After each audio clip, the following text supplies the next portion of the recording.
Hi, everybody. I'm so happy you're here. I'm thrilled to be reading with my dear, dear friend, Toi. I'm going to just jump right in, and then in the middle, I'll tell you a little bit about semicolon. Well, maybe I'll just start out and tell you a tiny bit about semicolon and bookshop.org if you don't know about them. Bookshop.org is an online bookstore with a mission to support local independent brick and mortar bookstores. And it's a perfect alternative to Amazon. A portion of the proceeds of books sold tonight is going to go to Semicolon Bookstore. You can, when you order through bookshop.org, it can either go to bookstores in general, or you can dedicate it to a particular bookstore. And we chose Semicolon, which is a Black woman-owned bookstore in Chicago. And they do a lot of great things there, but the thing that really excited me is they have something called #ClearTheShelves.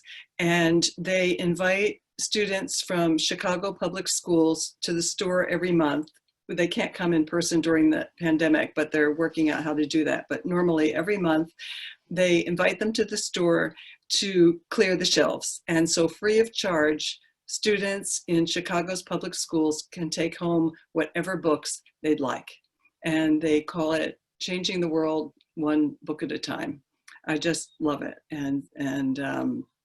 So we're very happy to be supporting Semicolon. I'm going to read from my new book, Indigo, and then Toi's going to be reading from her wonderful new book.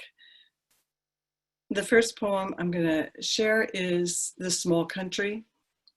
It is a poem that I got started thinking about through the idea of words that are untranslatable. And as I thought about this more and more, I think that my interest in that came in part because I grew up hearing a lot of Yiddish, and there's so many words in Yiddish that are not easily translatable into English, and really keeping the feeling of what that word means. Although there is no Yiddish in this poem. The Small Country.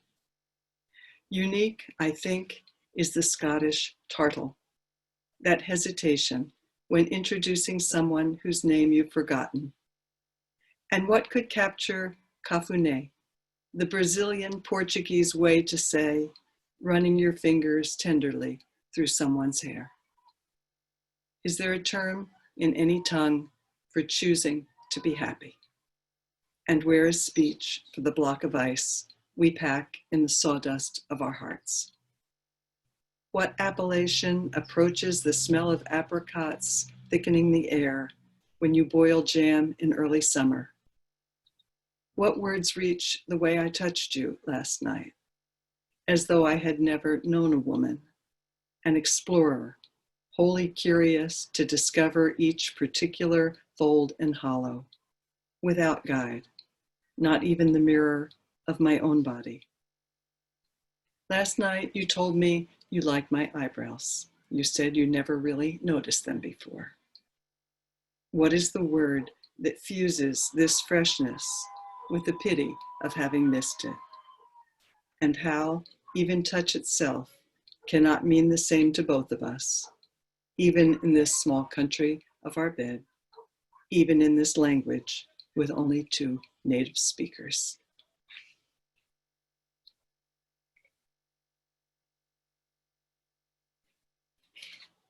I taught poetry workshops for a while at Salinas Valley State Prison, and I'm happy to say those workshops are being continued by other poetry teachers in the area.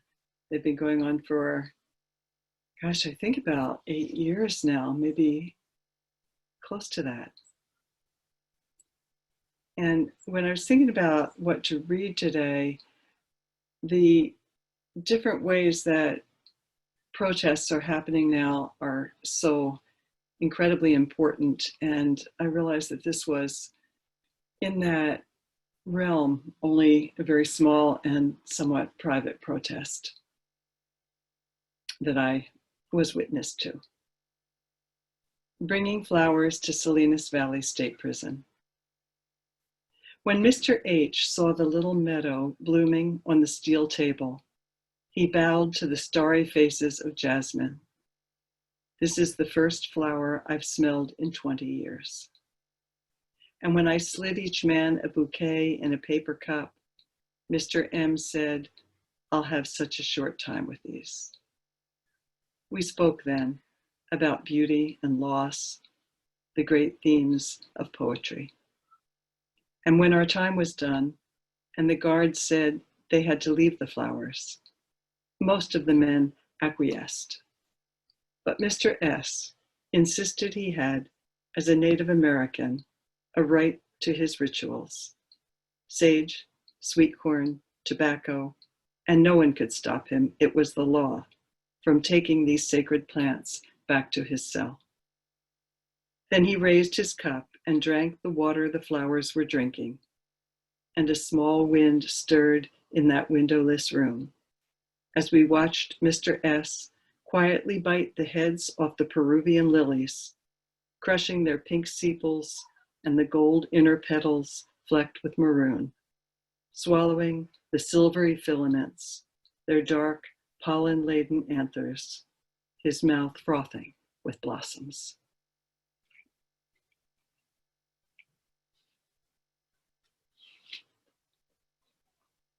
This next poem I wrote during a time when my wife was ill for quite a number of years, the long recovery. When she would come home from the strawberry fields, I'd empty the dirt from the cuffs of her jeans, scrub the mud ground into the knees. It made me want to tongue the sweat of her throat, taste salt in the dusty crevices. No, no, I say now to my dumb sex that like a dog can't understand. I know I'm less than a speck on the planet less than a speck, and so on.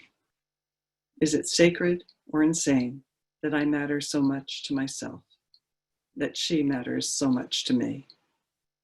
What use is my turning her again and again toward the sun? I'm old enough to know there's nothing we love without incurring the debt of grief. The maple leaves just edged with crimson, the bright yellow breast of the warbler, its sweet, sweet, sweetie cry. Her hand as she lifts a cup, riddled with veins, ruched, the loose skin almost transparent, almost familiar as my own. How can I hurl myself deeper into this life? Why do I think there's something better I could be doing? I miss her. I miss her. I believe in her animal scent. I believe stars burn in the blank day sky. I believe the earth rushes through space, though I can't feel the slightest breeze.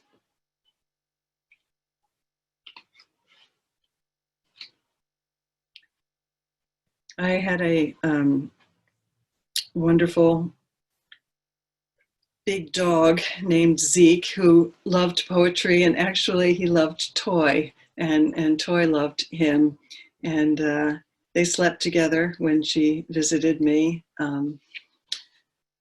Zeke loved women who loved to sleep next to him, and when he was declining and close to death, I wrote this poem for him. Ode to Zeke. O breathing drum, O cask of dark waters, O decaying star, my barking heart, my breaking brother, what will seep into the space your body leaves? O huge 18-muscled ears, oscillating ossicles and cochlea, your busy canals, now hollow caves of quiet. I have said your fur is black, but you are silvered, rhymed with frost. You are the new moon. You are light in the dark house. How long will I see your shadow? O heavy hunk of existence.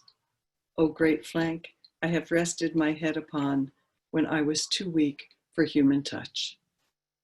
Sleek leading man, you debonair dog, how people on the avenue stop to swoon. Oh, splaying legs once faster than rabbits, canines slashing flesh. Urgent thug, unstoppable thrust. Oh, happy snapping at the wind. What do you remember now that you are mudslide, glacier melting, cliff collapsing into the sea? I have memorized your milky breath, your ballet leaps and whirly gigging, your princely patience as the children dressed you. Soccer Zeke, in jersey and shorts, one paw on the ball. Snorkel Zeke, with mask and fins. Bar mitzvah Zeke, and a yarmulke, and my father's silk talit. Oh, my text of decrepitude, my usher to death, companion of 10,000 years. I'll fry you a fish. I'll sit by your bowl. Eat from my hand. I have nowhere to go.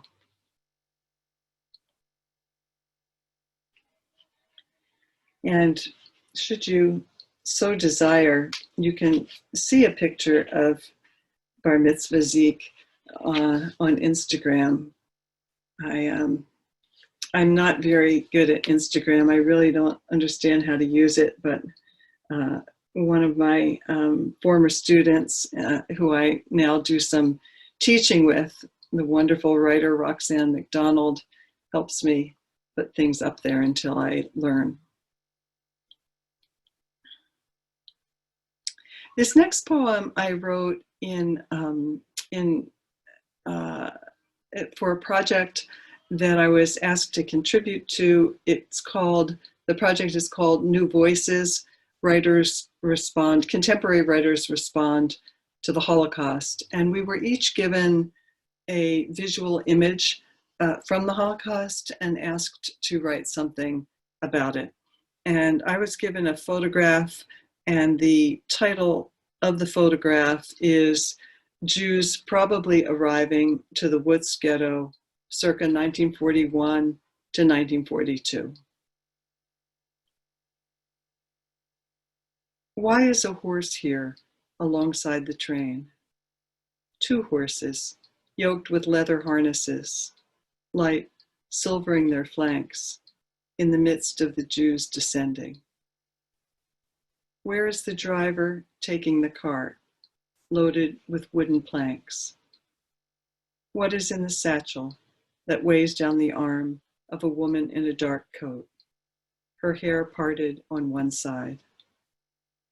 A woman I could mistake for my mother in the family album, only my mother was in Philadelphia, selling milk and eggs and penny candy because her mother escaped the pogroms, a small girl in steerage crying for her mother. What are the tight knots of people saying to one another? A star burns the right shoulder blade of each man, each woman. Light strikes each shorn neck and caps each skull. No one is yet stripped of all but a pail or a tin to drink from and piss in. Dread, like sun, sears the air and breaks over the plains of their faces. Light clatters down upon them like stones, but we can't hear it. Nor can we hear blood thud under their ribs. They will be led into the ghetto and then will be led out to the camps. But for now, the eternal now, the light is silent. Silent the shadows in the folds of their coats. The bones of the horses are almost visible. Their nostrils are deep, soft shadows. And the woman, who could be, but is not my mother, still carries her canvas bag and, looking closer, what might be a small purse.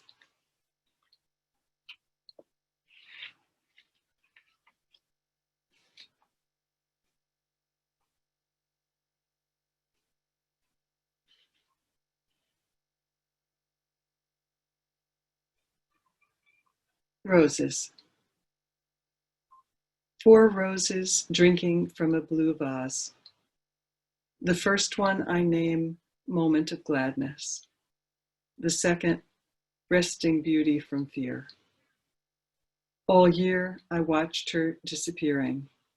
The sweet fat of her hips, her laughter, her will, as though a whelk had drilled through her shell, sucked out the flesh. Death woke me each morning with its bird impersonation.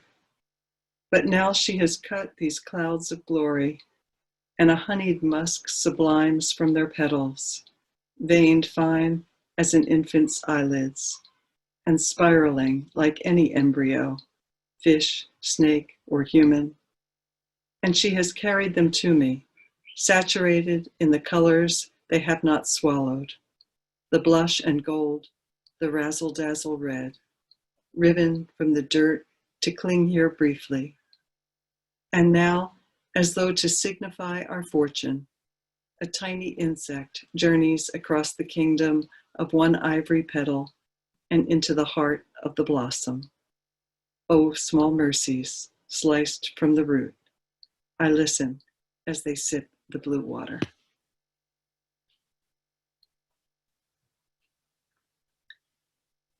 I had the wonderful experience, great good fortune of spending a week at the Andrews Experimental Forest in Southern Oregon, where they are doing experiments that they expect to last for 200 years. And the optimism of that was incredibly inspiring. And being in, this is an old growth conifer forest, and there are trees 300, 400, 500 years old, stretching almost that far up into the sky.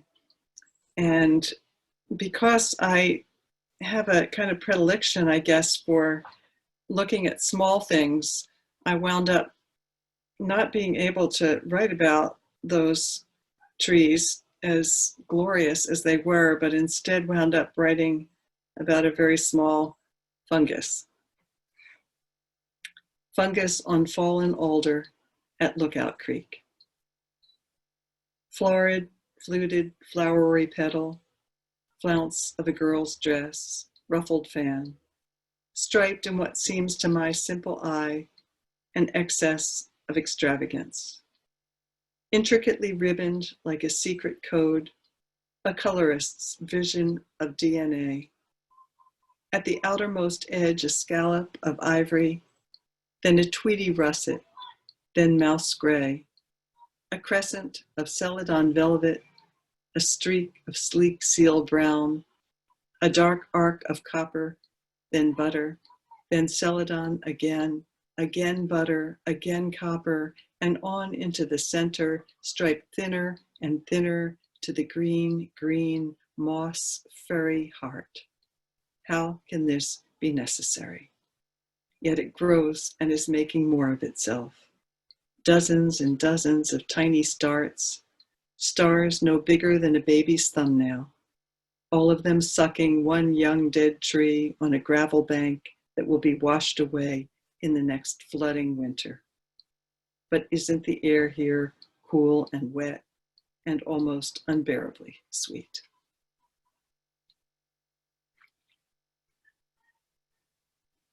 I'd like to read the title poem to the book, and it's called, as you would expect of a title poem, Indigo, and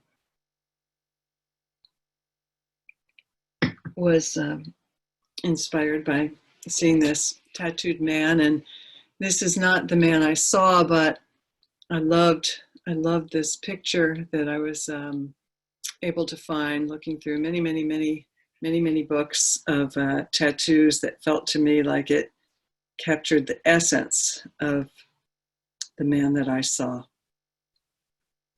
Indigo. As I'm walking on West Cliff Drive, a man runs toward me, pushing one of those jogging strollers with shock absorbers so the baby can keep sleeping, which this baby is. I can just get a glimpse of its almost translucent eyelids. The father is young, a jungle of indigo and carnelian tattooed from knuckle to jaw, leafy vines and blossoms, saints and symbols.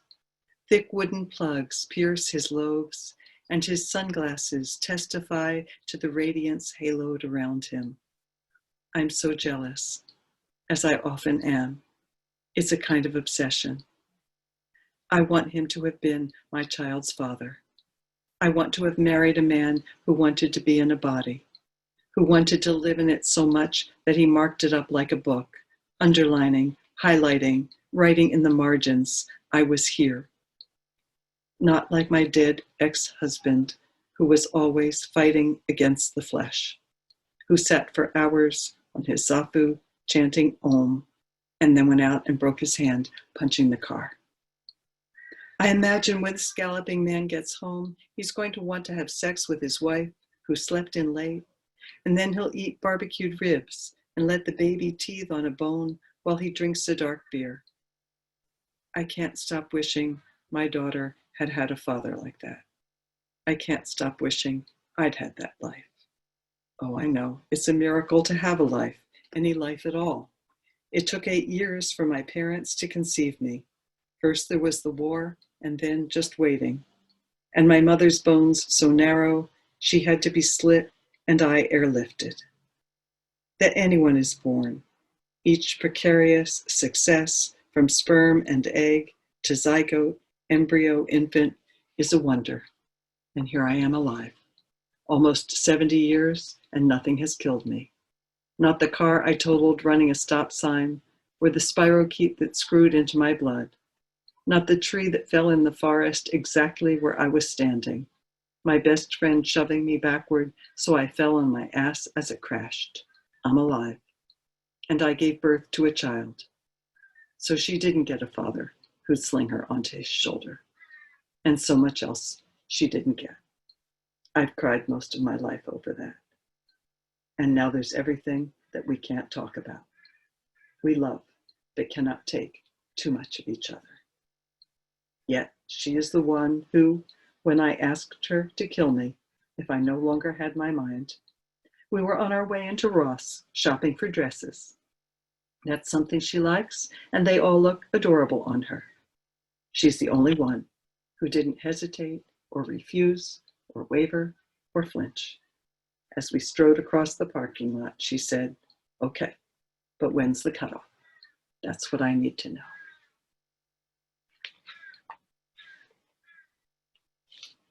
And I'll end with this poem that also ends the book. Any common desolation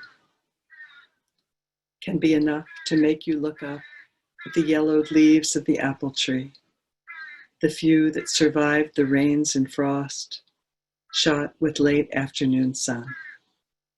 They glow a deep orange gold against a blue so sheer, a single bird would rip it like silk. You may have to break your heart, but it isn't nothing to know even one moment alive. The sound of an oar in an oarlock, or a ruminant animal tearing grass. The smell of grated ginger, the ruby neon of the liquor store sign, warm socks. You remember your mother, her precision a ceremony, as she gathered the white cotton, slipped it over your toes, drew up the heel, turned the cuff. A breath can uncoil as you walk across your own muddy yard, the Big Dipper pouring night down over you, and everything you dread, all you can't bear, dissolves, and, like a needle slipped into your vein, that sudden rush of the world.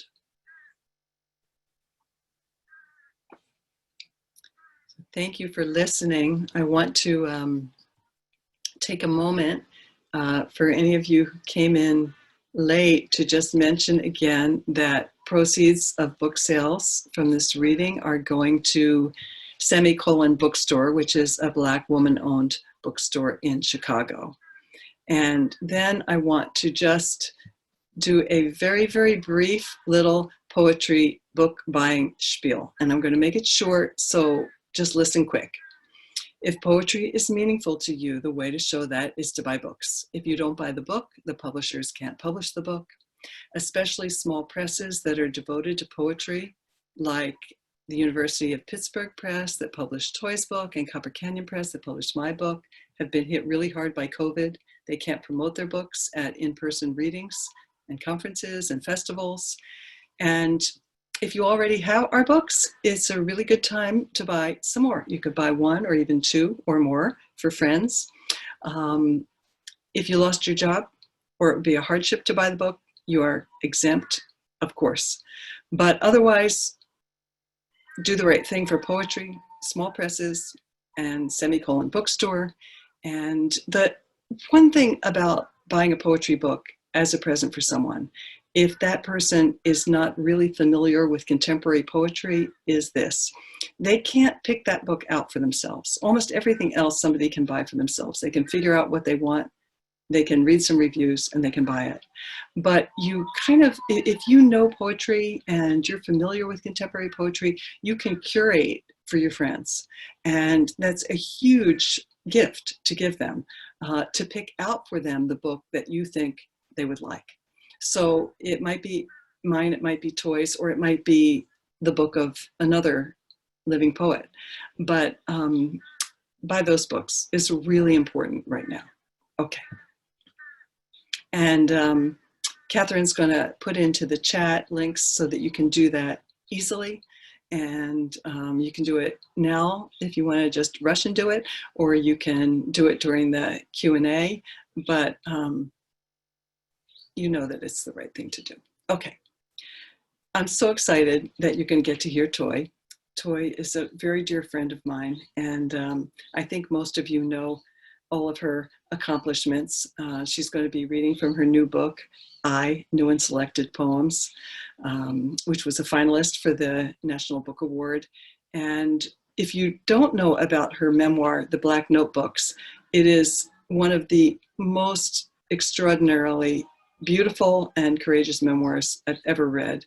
And I hope you will do yourself the favor of reading it if you don't know it.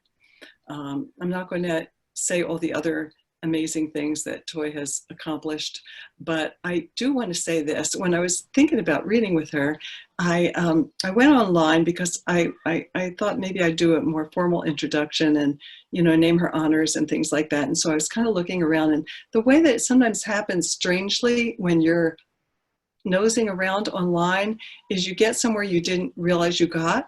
And so I read something that I thought was written by Toi, which was not written by Toi about her poetry. It was written by T.S. Eliot about his poetry. But when I read it, I thought, this is exactly what I think about Toi's poetry. So it was just this incredibly perfect serendipity. This is something that T.S. Eliot wrote in a letter to Lawrence Durrell. And no, I'm sorry, D.H. Lawrence. I was just watching that series. In a letter to D.H. Lawrence, and this is what he said. Eliot wrote that he had long aimed to write poetry, which should be essentially poetry with nothing poetic about it. Poetry standing naked in its bare bones, or poetry so transparent that we should not see the poetry, but that which we are meant to see through the poetry. Poetry so transparent that in reading it, we are intent on what the poem points at and not on the poetry. This seems to me the thing to try for, to get beyond poetry, as Beethoven in his later works strove to get beyond music. And I thought that was exactly the kind of poetry that Toi Derricotte writes. Yeah. Thank you, Ellen. That was just a beautiful introduction and an amazing reading. Those poems break my heart and make me laugh, make me remember Zeke. Oh, Zeke. So, and thank you for asking me to read, Ellen. Thank you all for being here. Why I don't write about George Floyd. because there is too much to say, because I have nothing to say, because I don't know what to say, because everything has been said, because it hurts too much to say. What can I say? What can I say?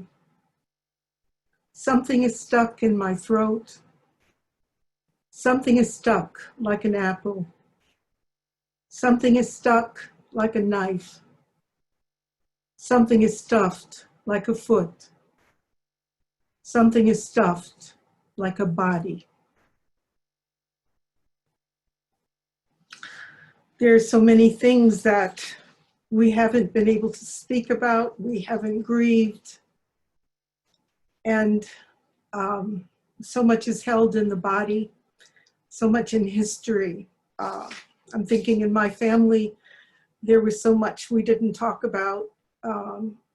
My family had come from the South in the Great Migration, and there were just things that pain we wanted to escape from, and we wanted to move on. So a lot is held in the body. Questions about my birth certificate. Name, Toinette Marie Webster. Sex, FE. Number of months of pregnancy, 9. Is mother married? Yes. DOB 41241. County, Wayne. State, Michigan. Village or city, Hamtramck. Name of hospital, St. Francis. Father, Benjamin Webster. Color, B1.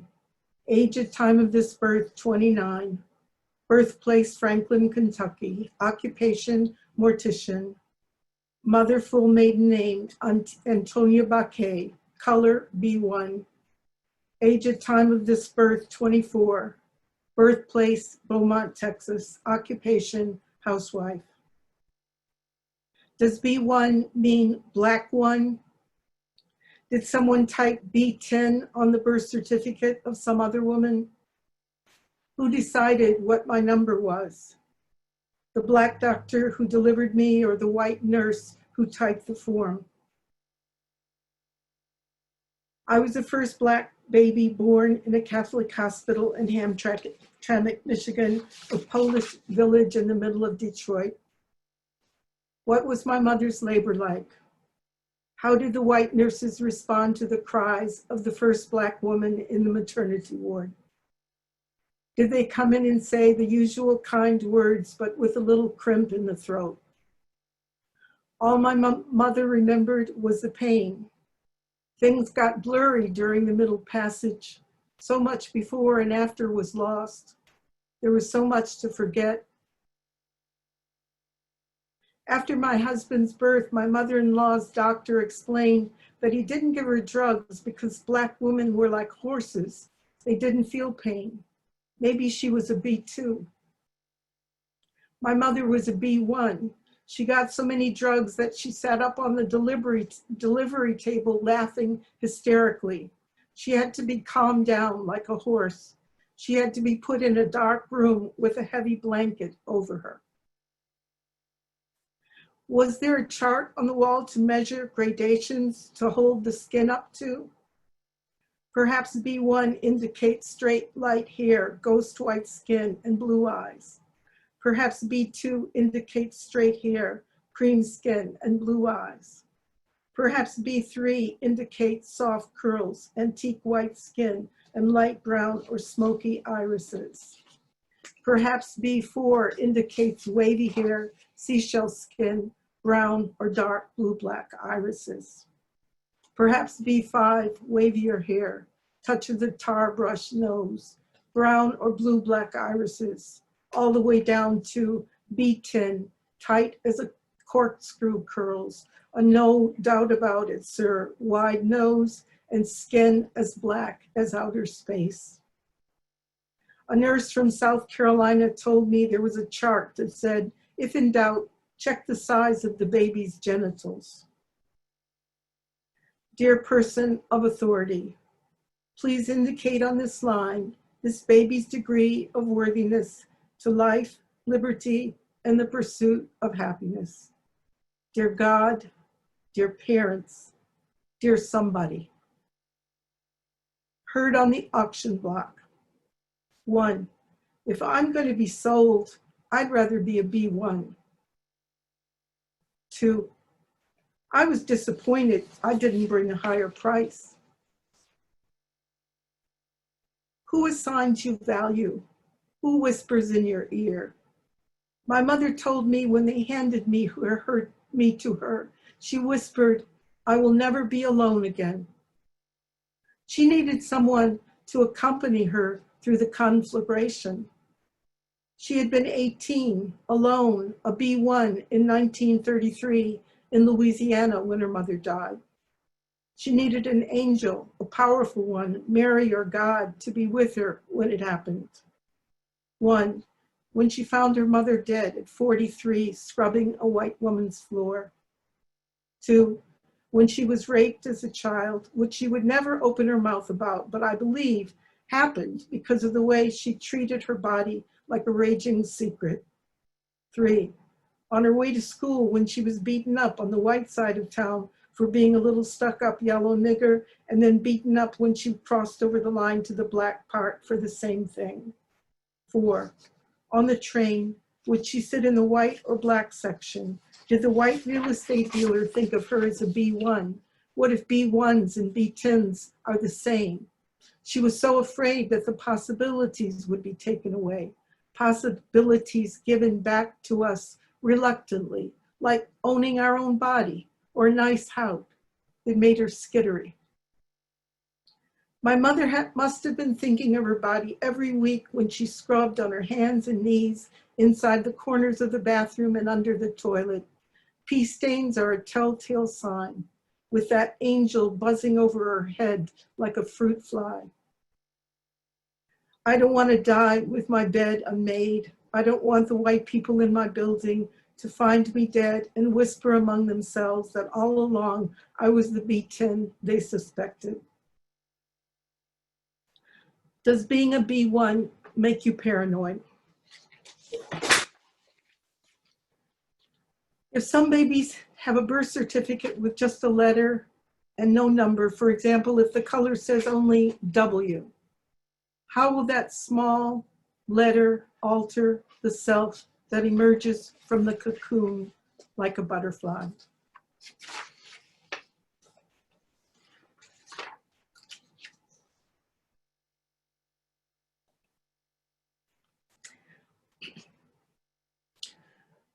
Sometimes when I read poems about being a Black woman, I get uncomfortable if the audience is mostly white. And I have to sort of think, how much can they take? A lot of times, white people really don't want to hear about Black people's discomfort. It makes them uncomfortable. And as I said, in my parents' generation, they didn't want to make white people uncomfortable. I think now some of this discomfort is happening for a lot of white people too. Touching, not touching my mother.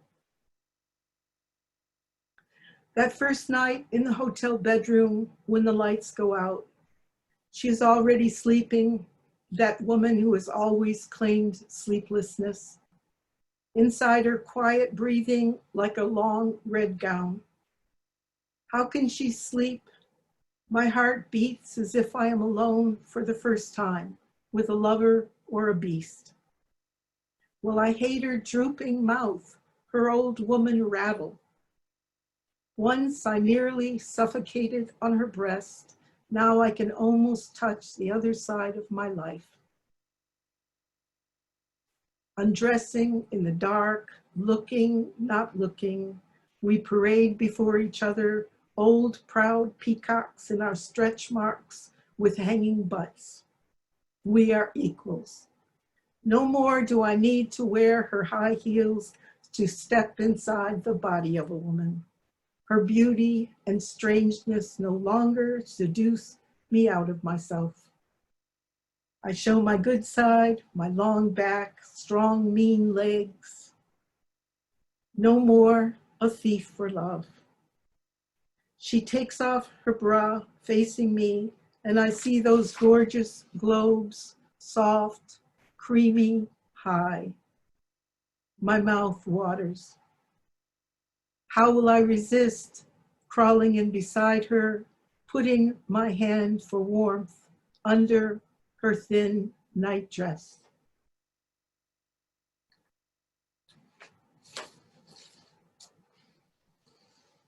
I see I have a lot of poems here about women stacked up. I'm sorry, things are dropping.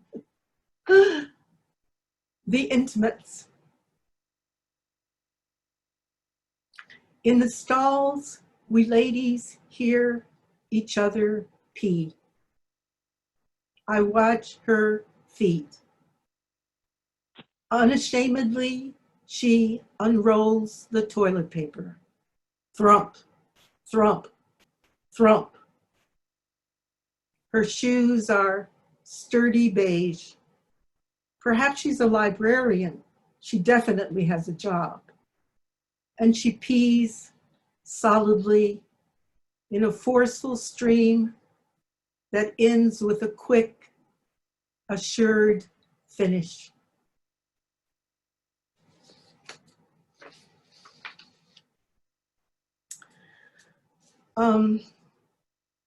I write a lot of scary poems to write, very revealing poems, but the scariest poems I ever wrote were a group of love poems to my betta fish Telly. And so I'm going to read some poems from the Telly cycle. Starts with something I say to myself: joy is an act of resistance.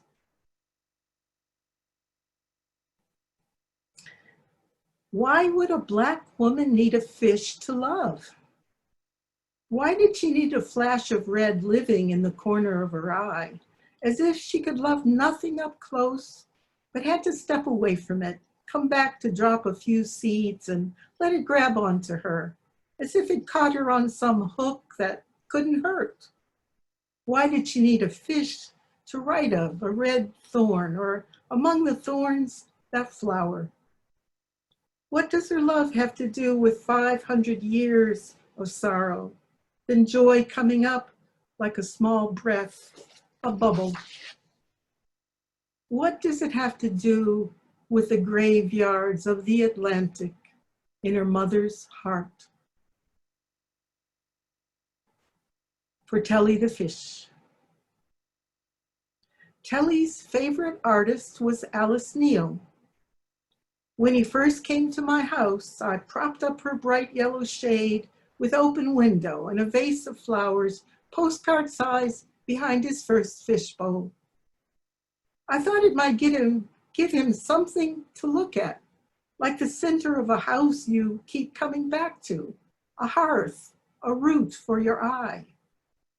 It was a wondering in me that came up with that thought, a kind of empathy across my air, and through his water, maybe the first word that I propped up between us in case he could hear.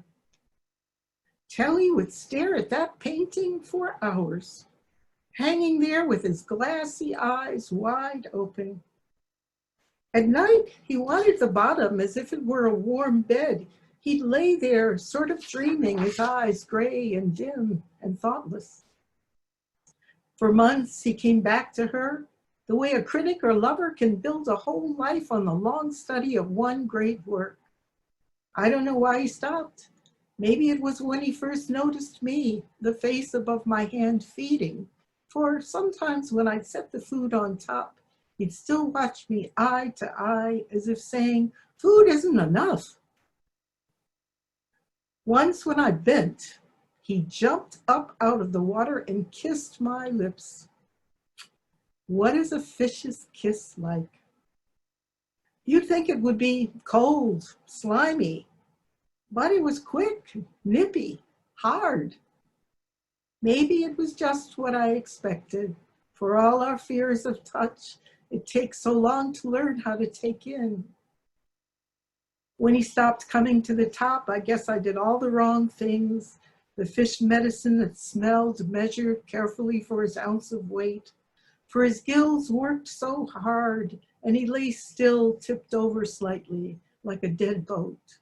How do you stop the hurt of having to breathe? After I took him to the middle of the yellow bridge right near the Andy Warhol Museum, I had put a paper towel and a paper egg and laid him in it. And at the top, I opened the casket and emptied him out into the water.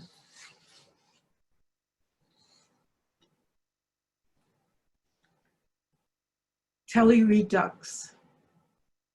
I'll just read one more of this group of poems. Sharon asked me to send a picture of little fishy Telly.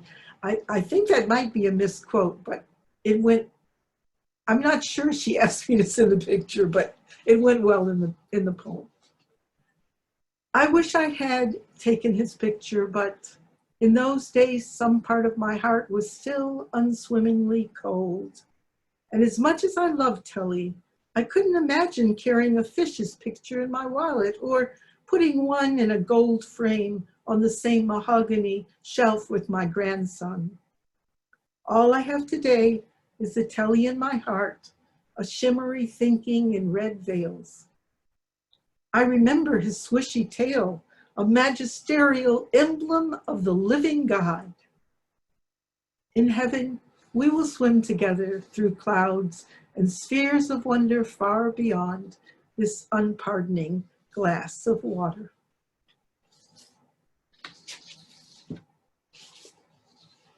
Two more.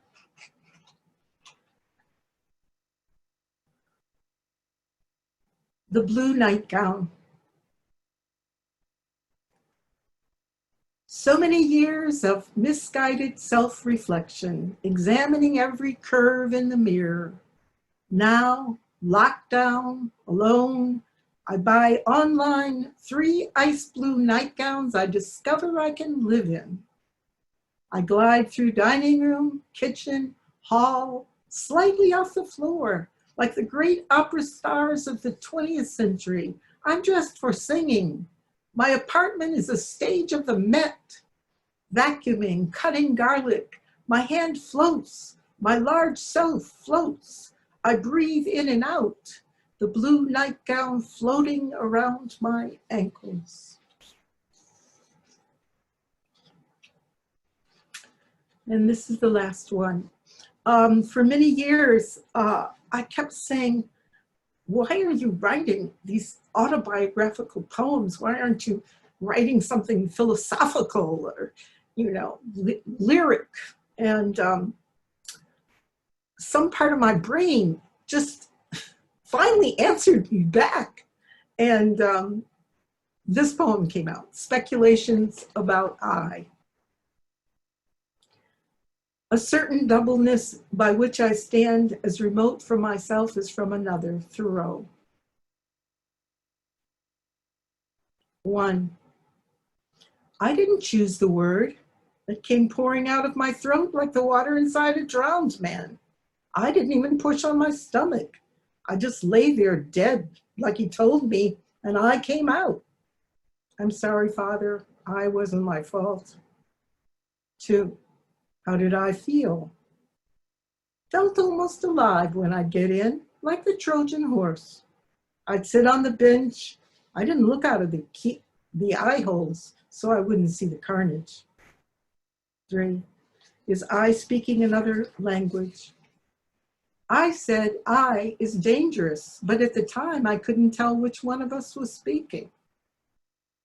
4. Why I? I was the closest I could get to the one I loved, who I believe was smothered in her playpen. Perhaps she gave birth to I before she died. 5.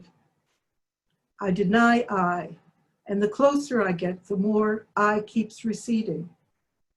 6. I found I in the bulrushes, raised by a dirtiness beyond imagination. I loved I, like a stinky bed. Well, I hid in the sentence with a bunch of other words. 7. What is I? A transmission through space, a dismemberment of the spirit, more like opening the heart opening the chest and throwing the heart out with the gizzards. 8, translation. Years later, I came back, wanting to be known, like the unspeakable name of God. I tried my 2 letters, leaving the O for breath, like in the Bible, missing. 9. I am not the I in my poems. I is the net I try to pull me in with. 10. I try to talk with I, but I doesn't trust me. I says I am slippery by nature. 11. I made I do what I wasn't supposed to do, what I didn't want to do. Defend me, stand as an example, stand in for what I was hiding. I treated I as if I wasn't human. 12. They say that what I write belongs to me, that it is my true experience. They think it validates my endurance. But why pretend? I is a kind of terminal survival. 13. I didn't promise I anything, and in that way, I is the one I was most true to. Thank you. Thanks.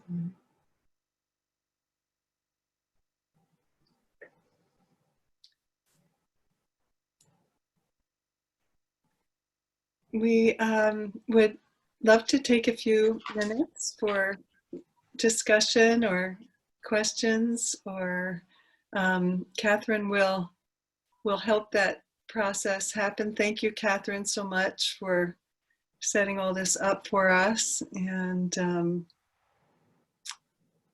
let you take it from there. Anyone has questions they'd like to ask, you're welcome to put them in the chat, or you have the ability to unmute yourself. We can see how that goes. Or maybe they can put is there the hand raise thing? I don't know if you can see those, though. There's so many to look at, huh? Yes, if you click the participants button in the bottom of your screen, you'll see raise hand. I see Ron is raising his hand. Ron, I'll ask you to unmute if you'd like to ask your question.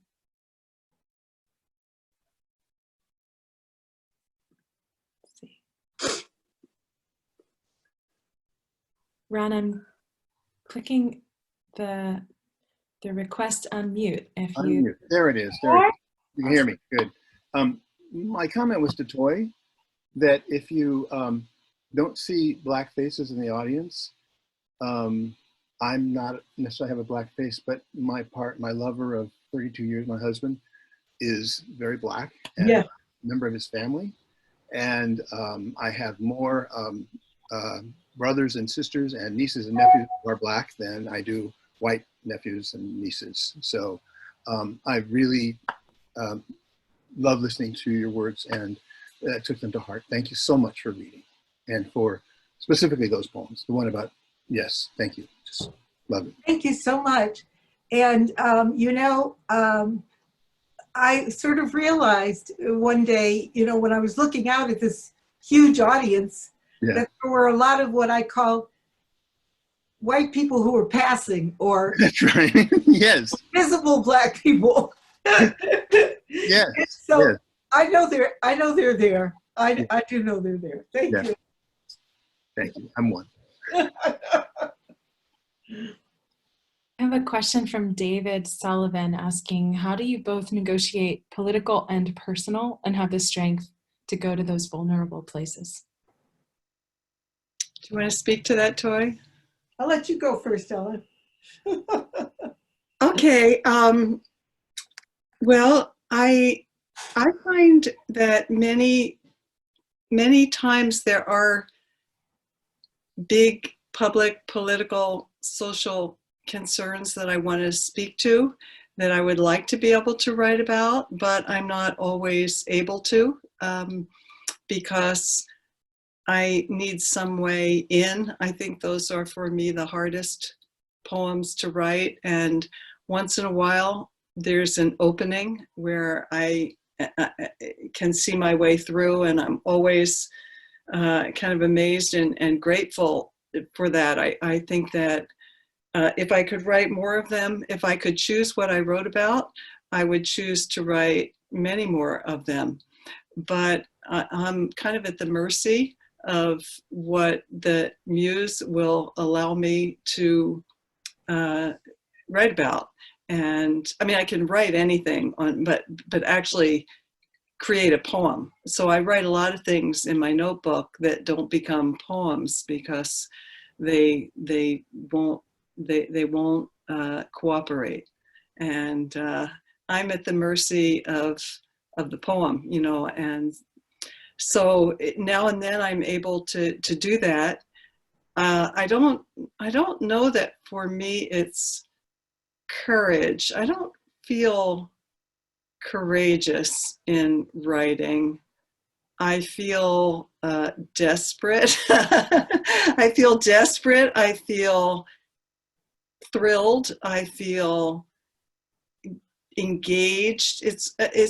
I notice, especially during this period of the last months when my anxiety is running, maybe, you know, at its naturally high point. I hope that I'm not capable of getting more anxious than this, but you know, with all the poetry, both the reading and the writing of it is such a relief. It's one of the few places that I can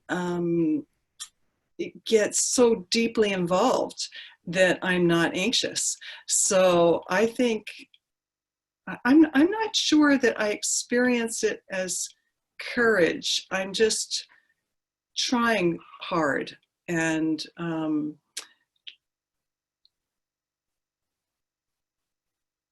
there are times when I do say to myself, you know, I'm afraid to say this, but those times are always, I'm afraid I won't get it right. And then I just go ahead and try because, you know, it's just, no one will know except me if I write something down and I can't make it into a successful poem. Or I feel that maybe I will be saying something about another person that I don't have the right to say. But again, I can write those and then I have to evaluate whether or not that's something I can make public or not afterward. Toi. I identify with what you're saying. I know for me, like that George Floyd poem, you know, I couldn't write it. I mean, it was stuck. And just writing how I felt. I mean, I woke up one morning and I just wrote that line, why I can't write, and then something came. But when you feel like you should write about something, it makes it, you know, I think even harder. But I think for me, it's like knowing that I feel things in my body. You know, I know if there's something that feels like it needs to be worked out and something I need to pay attention to. It doesn't mean I'll write a poem, but if I do start to write a poem, if it starts to feel like it's going to be a poem, then it's almost like figuring out what that thing is that's bothering me and why it's bothering me, and then shaping that into a poem is all part of the same process of sort of doing what I can do for myself and in saying what I couldn't say or didn't know before. So I'm in a place right now where I feel like I'll never write another poem. I mean, I go to those places where, you know, if I write a poem and then I'll say, I just have nothing else to say, I'm not going to be able to write another poem. And so we'll see what happens. You know, maybe tomorrow I'll write a poem or begin to work on a poem. Well, thank you both, and please keep discomforting us. That was wonderful, Toi.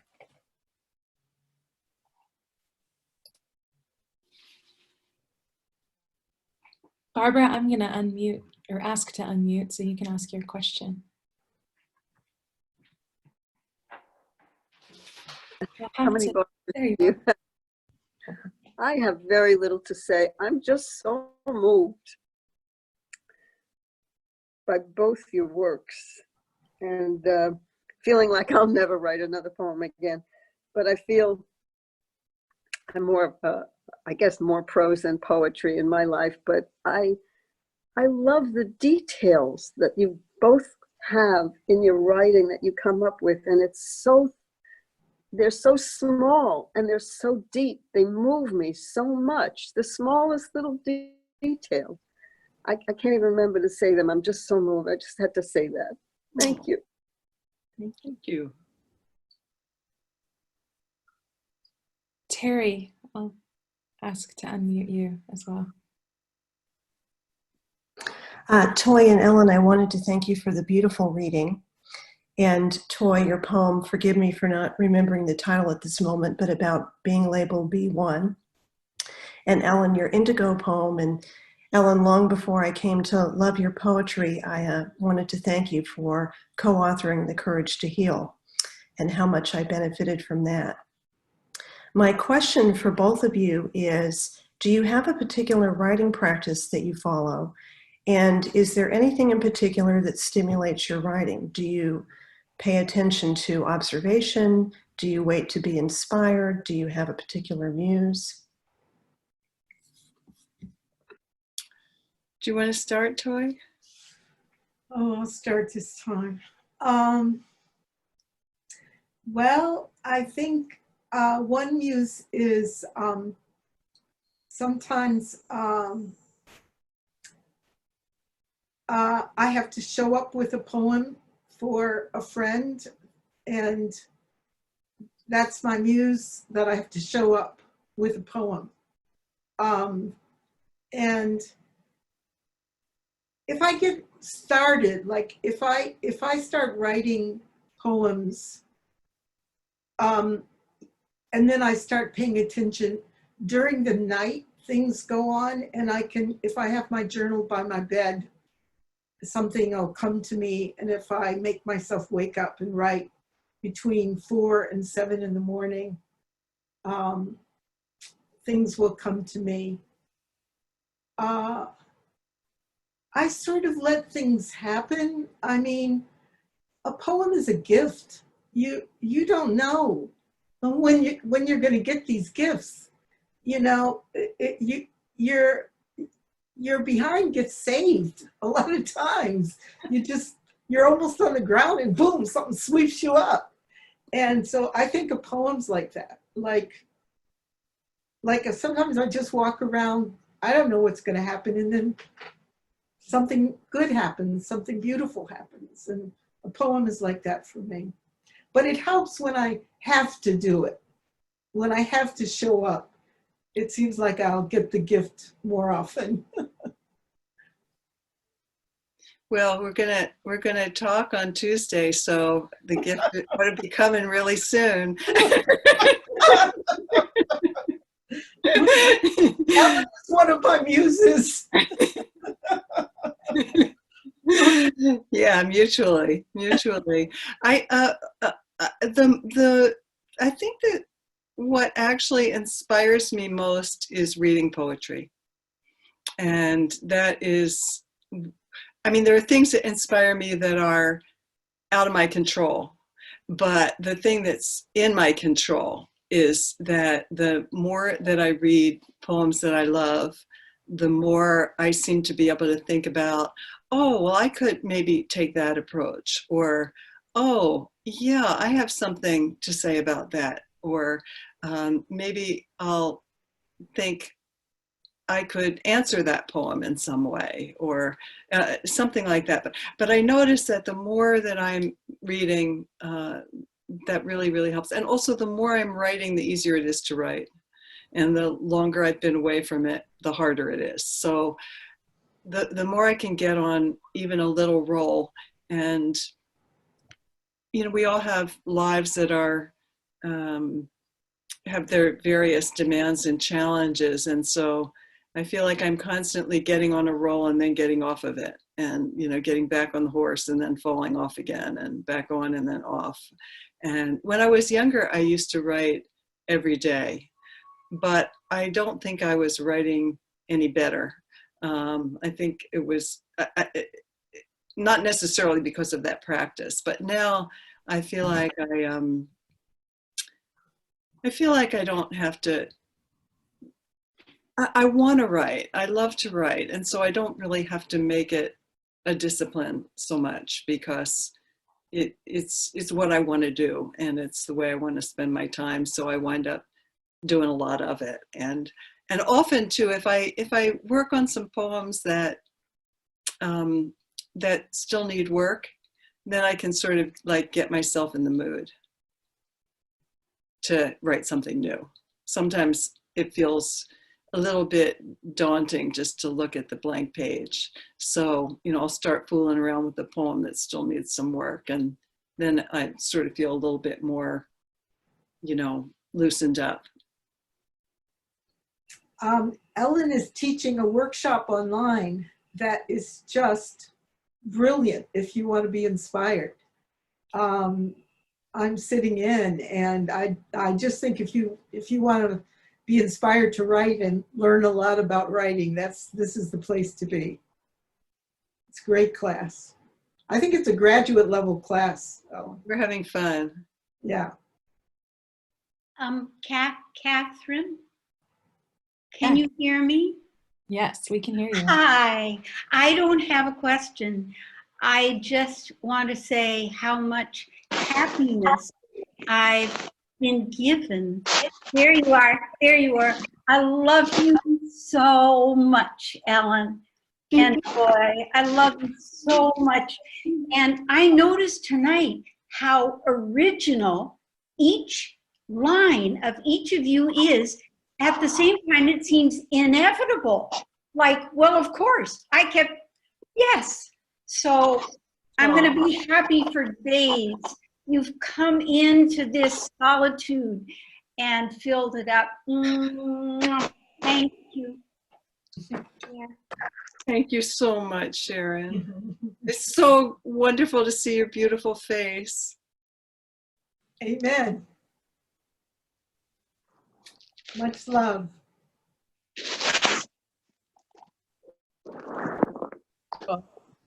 Should we end there? This is a wonderful place to end. Thank you, everybody. It's wonderful to be here with you. Thank you. Thank you. Thank you, Toi. Thank you. Thank you, Thank Ellen. you. Thank you, Toi. Bye, everybody. Bye. Thank you.